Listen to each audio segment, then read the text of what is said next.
Você tá se sentindo um pouco tonto? Eu tô me sentindo um pouco zonzo.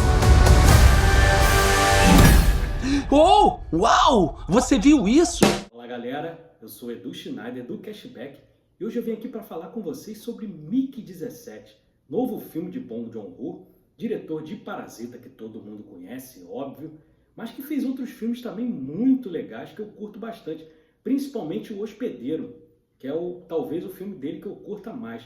Mas é um diretor com uma carreira bastante inusitada, porque ele fez bastante sucesso no seu país de origem, na Coreia do Sul, e aí foi para Hollywood, fez O Expresso da Manhã lá com Chris Evans, e o seu maior sucesso foi no seu retorno, fazendo Parasita, um filme sul-coreano, com atores coreanos, e aí estourou no Oscar, o resto é história. E aí ficou 6 anos sem filmar, até chegar aqui no Mickey 17, que é baseado num livro, um livro chamado Mickey 7, do Edward Ashton, que conta a história do personagem Mick Barnes, no filme aqui vivido pelo Robert Pattinson, que está excelente, é um cara que tinha sua carreira discutida aí até pouco tempo. Hoje em dia, acredito que mais ninguém, né, tenha alguma coisa para falar mal da carreira do Robert Pattinson, porque explodiu.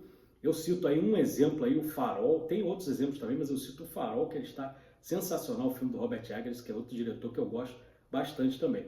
Mas nesse filme aqui é uma ficção científica bastante satírica, né? Ele vive o Mick Barnes, que é um cara completamente loser. Ele está devendo até os olhos da cara, perseguido por agiota, e aí ele vê, através de uma oportunidade, está tendo uma expedição espacial de colonização, e ele vê uma oportunidade para fugir desses agiotas e também para, de repente, conseguir um emprego, ganhar algum dinheiro. Só que ele se inscreve, ele não leu lá os relatórios, ele se inscreve para o cargo de descartável. Ele não sabe o que é um descartável. O que é o descartável nessa missão? O descartável, ele faz os serviços mais perigosos com mais riscos de morte.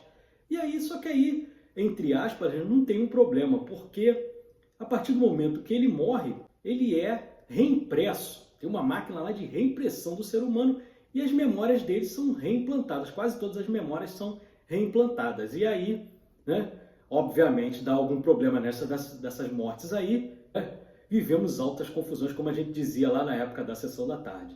E aí temos, né, esse rolo todo aí, que é o desenrolar desse filme aqui. Ele parte de duas premissas que são muito interessantes. Primeiro, a questão do indivíduo. Por que esse indivíduo que é reimpresso, ele é considerado menos importante do que os outros, né? Isso já foi discutido lá também no Blade Runner, né, a coisa dos replicantes, mas aqui ele volta à tona e conta de um jeito um pouco mais satírico aqui, o Bong Joon-ho. Mas é mais ou menos essa premissa. Por que eles são menos importantes do que os outros seres humanos?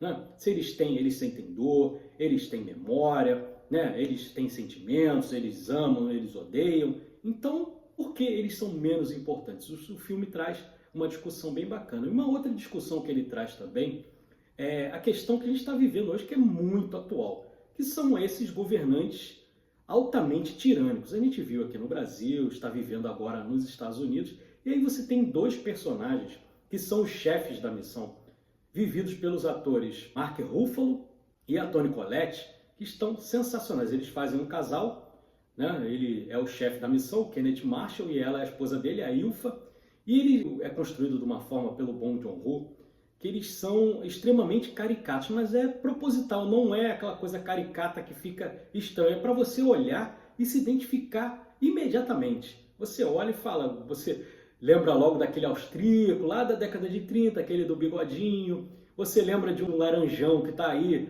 governando um determinado país aqui relativamente próximo ao nosso, né? Você lembra logo, inclusive o personagem do Mark Ruffalo, o Kenneth Marshall, ele tem um assessor que você olha, é claramente o Goebbels.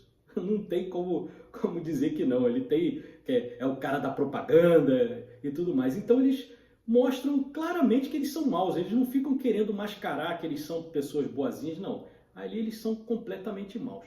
E talvez aí tenha o grande problema do filme, porque tem essas duas discussões. A questão do indivíduo, que eu relatei primeiro, e essa questão do governante tirano. Só que acaba que ele não conclui esse primeiro arco, e ele já entra nesse segundo e acaba esse primeiro ele ficando um pouco falho. Então acaba as coisas meio que se embolando ali e não concluindo de forma satisfatória. Mas o filme é excelente, muito bem filmado, grande retorno de Bong Joon-ho. ao cinema, que ele não fique mais tanto tempo afastado. Nós temos uma fotografia também do Darius Conde, que é um cara sensacional. Eu só vou dizer um filme só que ele fez, vocês já vão saber que é um grande profissional. Ele fez o Seven, os 7 crimes capitais lá do David Fincher, que é outro diretor que eu amo também. Então ele consegue dar muita profundidade de câmera. E o Bong Joon-ho também está muito bem. Que ele não fique, como eu falei, que ele não fique mais tanto tempo sem fazer filme, porque ele faz muita falta. Né? Voltando aí às origens, aí aos filmes de ficção científica, sabe que ele gosta bastante, né? E se saiu muito bem. Lembrando que o filme chega aos cinemas no dia 6 de março. 6 de março agora, na quinta-feira, né? Então vá assistir no cinema porque vale muito a pena. Pelo Bong Joon-ho, pelo Robert Pattinson, pelo Mark Ruffalo, pela Toni Collette, que é uma excelente atriz, então vale demais. E se você gostou do nosso vídeo, deixa o like, inscreva-se no canal. O Cashback ele tem podcast toda semana, sempre às quartas-feiras, 8h30 da noite. Pode chegar aqui que vai ter sempre conteúdo novo.